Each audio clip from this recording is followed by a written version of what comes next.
Toad weather. In the gloomy gray of a March day, the spring rain keeps falling. I press my nose to the window, but there's nothing to see outside except the rainy weather city. No chance to go to the park, ride my bike, or play outside with my friends. Rainy weather makes me feel sad, I say. Grandma sighs. Me too. Then Mama bursts into the apartment. Come on, Allie, she says. You too, Grandma. I saw something on the way home. Something I want to show you. Really? I jump up. What's so special that we have to get wet? Grandma asked. Besides, it's getting late.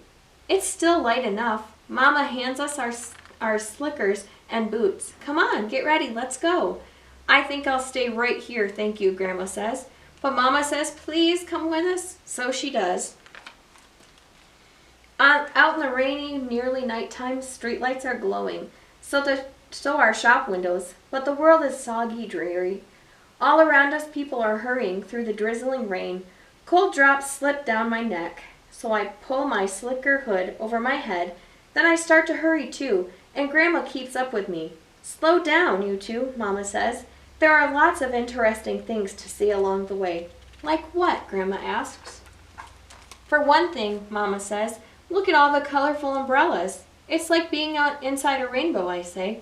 But what else is there? Every rainy day is different, Mama tells me. You have to look around. So I do.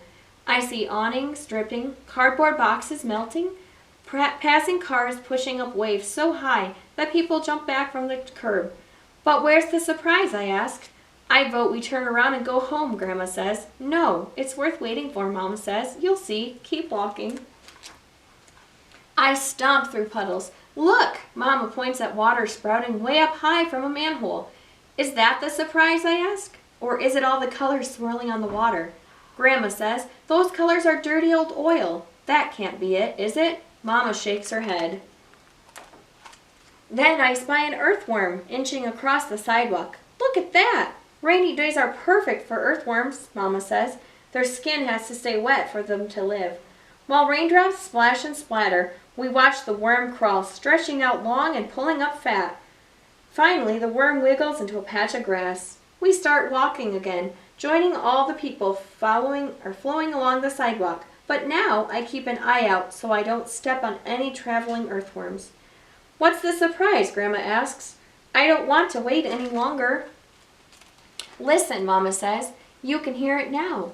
Oh, I hear raindrops drumming on my slicker, Grandma grumbles.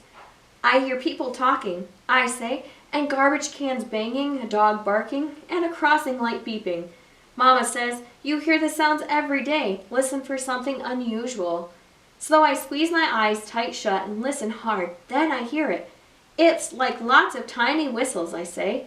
What's making that sound? That's the surprise. Mama takes our hands and tugs us with her through the drippy, slowing down rain to the end of the block.